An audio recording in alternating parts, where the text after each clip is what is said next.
Are we rolling? We're rolling, Okay, yeah. so What's your name? How old are you? And where are you originally from? my name is Johnny Stalker. I am 50 years old, born before.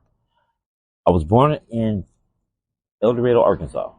Population then probably 24,000. And then can you tell me a little bit about your background? I'm biracial. Um, as a child, I lived in a neighborhood that was all black.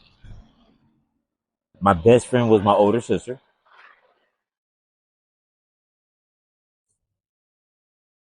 As a child, I didn't know what prejudice was. Uh, when I was 5 years old, I moved to California with my two sisters, my mother. It was a culture shock. I'd never seen a Hispanic before. I didn't know how vast the ocean was until I saw it. Uh, yeah. Are you currently from the Riverside area? No.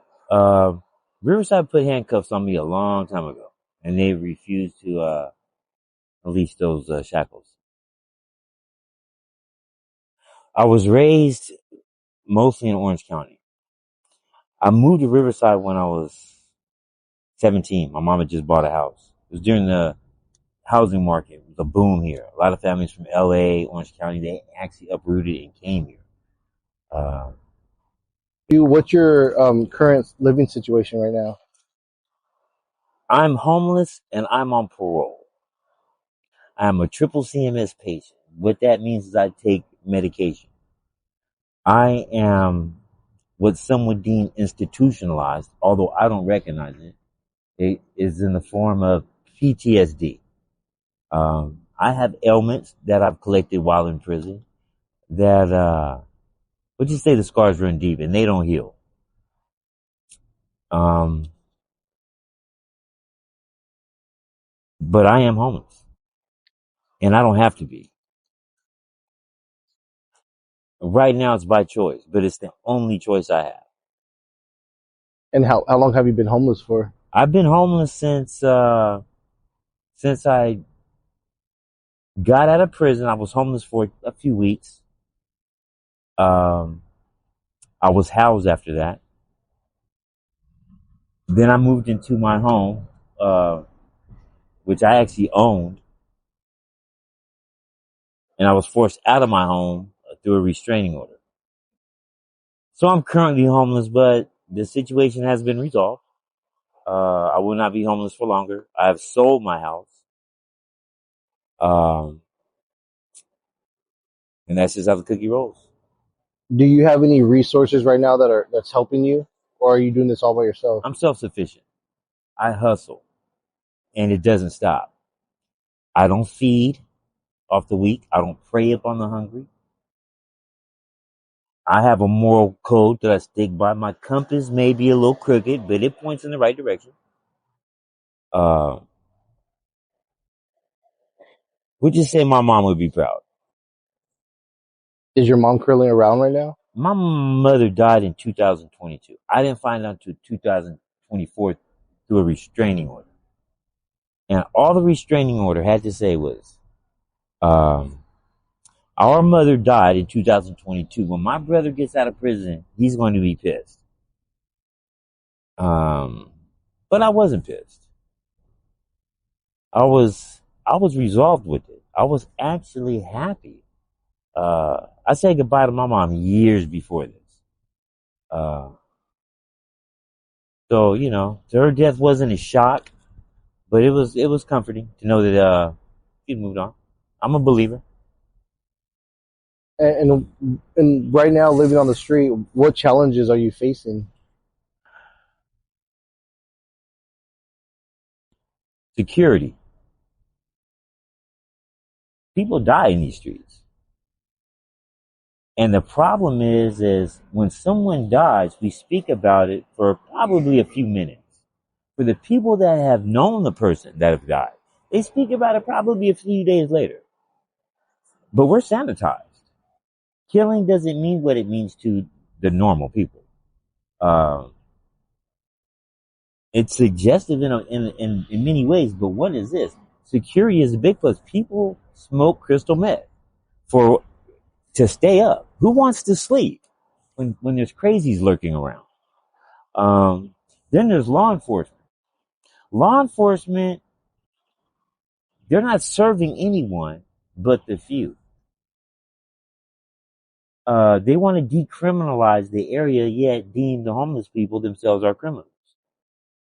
They bring aid, uh, but it's just marginalized. Listen, you have to be at a certain place at a certain time, or go to a place they call the feeding. Who wants to go to a place they call the feeding? I'm not a fucking turkey. I'm not a deer. I'm just saying. Feeding is insulting. Give me the resources to feed myself. My own drug addiction itself is marginalized. I rarely speak about it to others who aren't in my immediate circle. I know the ramifications of doing drugs. I'm not an idiot. But I too, I want to make sure my security is safe. So if I have to dabble in drugs, it's not a problem. As long as I maintain my normally function. Because this is not would you say this is just a stopping point? This is not something I want you to be addicted to. And I'm not talking about the drug. I'm talking about the life itself, the freedom. There is so much freedom that you have. Look at this guy. He's free to walk around just like that with no worry in the world. He has no sake of what's going to happen tomorrow, next week, or next year. He's in the here and now. And look at the woman over here. She's free to just lounge. But guess what? We're consumers. We eat shit and piss just like everybody else. This soda I got right here, I'm about to litter in just a few minutes. I just contributed to global warming in my own little footprint. So we do matter. We are here. Some of us want to stay here. Like I said, they're addicted to the lifestyle. I asked a man one day, if you had the choice of having a house, a car, a mortgage, and all the responsibilities that go with it, or be homeless, what would you choose? He pondered for a moment and he said, I would like to have all that you just said, but for a few nights out of the week, I want to be homeless. What does that tell you? Want to be free. Freedom. Once you give a man something and then take it, oh, you're going to have a problem. Especially freedom. Hey, what's your name, bro? Tyler, how you doing? I'm good. We're doing an interview right now. I met you last night. I know. You know what? That was last night. What do you remember about last night? I was hoping maybe I was smoke a bowl for you guys. Yeah, but did you get to smoke a bowl? Yeah. Do you know why? Why? Because when you walked up on us, you walked up on us just like this. This is not a way you greet someone. We're doing an interview. I know you don't recognize it because there's one thing on your mind, and I don't fault you for that. I get like this too sometimes, not to this degree. But would you please excuse us, and we'll be out of your way in a minute, and you might be able to smoke a bowl. Not for me, but somebody might be able to get you. I mean, I didn't appreciate being able to do it. Okay, well, maybe, like I said, right now, it's professional time. Will you please excuse us? Yeah, absolutely. Thank you. Now, if that would have been law enforcement, you'd have been demigod. You would have been treated like an animal. And what good would that would have done? Teachable moments. We all should have them, including myself. Just had one about an hour ago. Crazy, huh? What happened an hour ago? Well, I was reminded that I have to remember that somebody actually raised me. I have to remember. Remember I said about security? Earlier, you mentioned that you had went to prison. So, how long were you in prison for? I was in prison almost 20 years. It was 19 years and 11 months. 19 years, 8 months. And what were you in prison for? I was charged with first-degree murder with special circumstances. I was 24 years old. I was looking at a double life in prison. I went to the jury. I did take the stand. I was convicted of manslaughter with a gun enhancement. So I was sentenced to 21 total years. Of that, I was only supposed to do maybe 18 years, 17. But I was young and stupid, and I caught another case when I was in prison. So they just gave me a couple more. But it was an experience that, I wouldn't trade it for the world. It was like I said, it's one of those, you can't get this type of education anywhere. You can't pay for this. The first thing you have to realize is that this is going to happen and you can't stop it. You're either going to get your degree or you're going to fail. You don't want to fail here. But what it just did, it got me ready for the next challenge in my life. It was just another, lesson. One that a lot of people haven't learned. So I take it as a badge of honor at this point. And you don't strike me as the type of person that would pick a fight or bully somebody. No. So what caused you to murder somebody? So the guy that I killed, he was not good. He was not good for the community. He was not good for society in general. And he was targeting these two boys. They were 16 at the time, twins. And I asked his niece, who was having a sexual relationship with, I said, "What's up with your uncle?" And she said, "Look, this is what he is and this is what he does." Now, this did not sit well with me. My family has a history of this with my sister and my stepdad. So he's got to go. And I gave him an ultimatum. I said, "You got 24 hours to leave."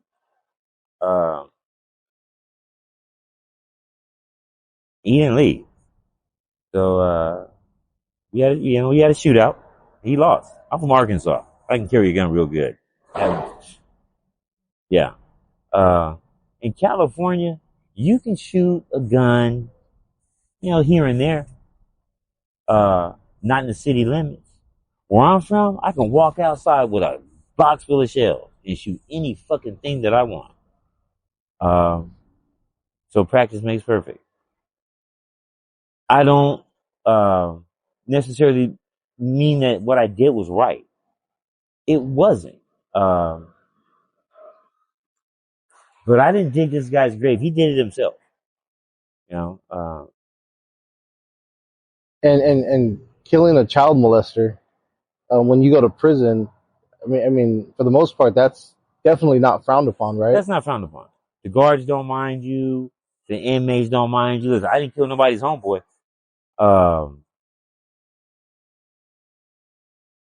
Yeah, it wasn't like in prison. That doesn't matter, really.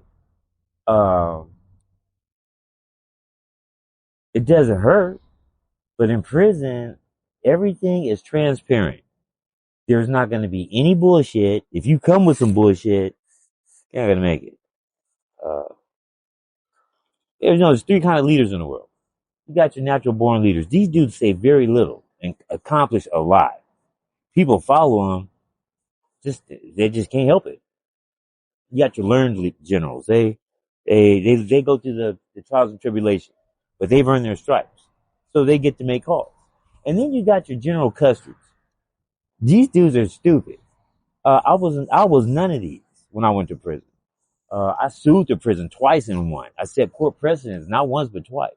I'm not a dummy. Prison to me was, like I said, it was just another chapter of my life. But it's over with, and I don't dwell upon it, nor do I frown upon it. So that's what it is. And if you could change one thing about your situation right now, what would that be? I would try to tone down my posture. I am very upset. When I say I'm upset, I'm pissed. I can laugh about things and I can say things. My normal demeanor, people ask me, "Why do you look so angry, Jedi?" And I tell them I'm not. That's a lie. They can see it in my face. Yeah. Listen, I don't even know where my mother's buried.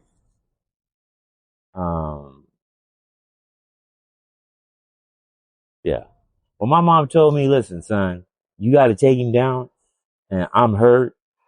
I'm sick, but he's going to use me as a shield." She has to tell me this 3-4 times before I will even acknowledge it.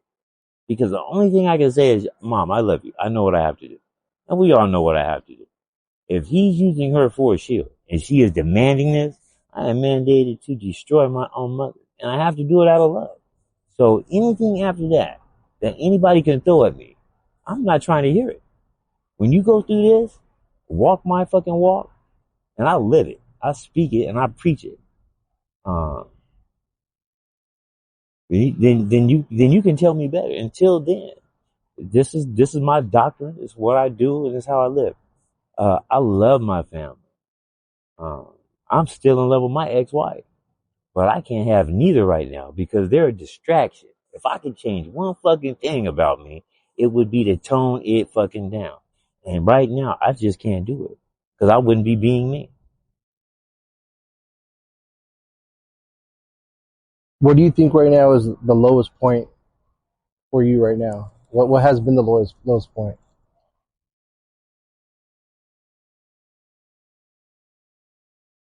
Having to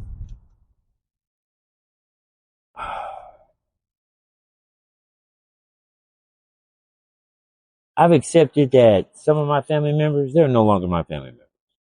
And that hurts. Sometimes I have to force the tears not to come out. But that is when I get to my lowest point. Because without family, you really got nothing. You're by yourself. And that's real talk. That's real talk. And do you have any goals or dreams that you still hold on despite these circumstances? I'm living it. I just want a victory today. I'm homeless, but I'm by no means fucking broke. I haven't been broke since 2 years before I got out of prison.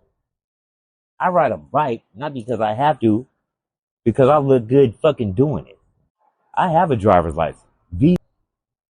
My driver's license number. It's valid. I own vehicles right now. But if I'm riding around, I'm missing shit. And I miss too much in this world already. So, yeah.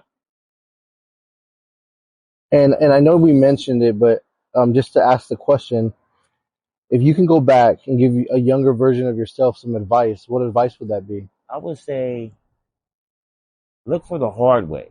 If you take the easy way, it's going to be worthless. You're not going to appreciate it.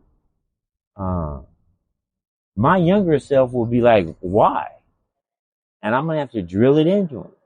Because if you want to become the man that's talking to you, you're going to have to go through that bullshit. If you can go through that bullshit. Because some people can't go through that bullshit. Some people can't go through motherfucking shit by itself, let alone the bull. And I'm a Taurus. So yeah, the future me, don't take the easy path. And if anybody's watching this video, who's somebody that you would want to see this video, and what would you want to tell them? If you tell yourself or ask yourself, how am I going to do this? You just do it. After you do it, you can accomplish anything. If I so choose, I can walk through that fucking wall right there. I just don't want to right now. And that's it. If you believe in yourself, you'll get it. If you doubt yourself, second guess yourself, you'll do it. You'll get it. One thing that I learned is this. Every fucking piece of information you can get, use it. I went after this dude before, and I used the help of my two sisters. They faltered, and I went back to prison. This time around, I didn't even tell anybody what I was doing. I didn't need to because I learned from that first time. The attack doesn't stop, but the tactic must change. You got to improvise. If you can endure what your enemy cannot, you'll win. And if you're going up against a fucking weenie who can't endure nothing, this is easy peasy. So that's why I would tell everybody, if you want it, get it. You're capable of doing it. And that's not a cliche. That is real talk. And if there's anybody that would like to send you something like maybe a care package, money, do you have a Cash App or a Venmo at the time? I don't have a Cash App and I don't have a Venmo. I hustle for mine. And I'm not hard to find. If you pull up in this parking lot behind Carl's Jr. on Magnolia, you'll see me if you really care. You can meet me. You can meet some of my friends. They also need help. But don't bring me a bottle of water. Don't bring that. What are some things that you need? Um, Or what are some things that people would? okay, so for me, I need some dress pants. I want to go on a job interview. I want to be taken seriously. If I get in front of the interviewer, I can probably get it. But if I don't get past the door, I'm not going to get a chance to even, showcase my skills. I'm valuable. He's valuable. The dog is fucking valuable. I also need hygiene. For me, that's important. But food, water, and a pack of Cheez-Its. Listen, the gesture is kind, and I get it. People do want to help, and they do what they can. But you guys got to live too. So, I mean, if you're going to do it, get some type of system where you guys get together and you get people by locations. Some of these people, like myself, I really don't need it like that. But the little stuff that I do want, it's important to me. But what happens is you end up losing it anyway. Yeah.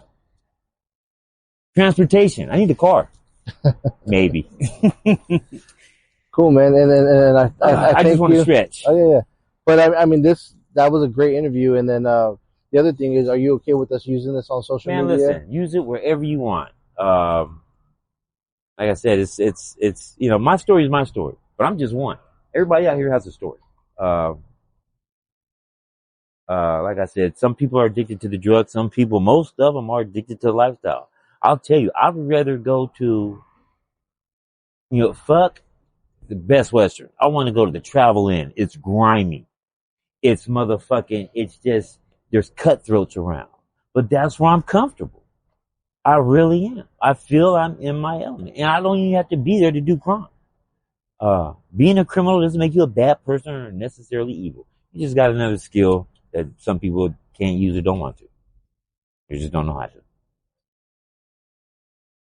That. How, based on your experience out here, how has fentanyl been, and what is your experiences? What is your what have you seen, and how has it ruined people? Fentanyl is frowned upon by the most part. Most dealers that deal in illicit narcotics, they don't fuck with fentanyl. A lot of smokers, even myself, I ask people, do you fuck with fentanyl? Because I need to know.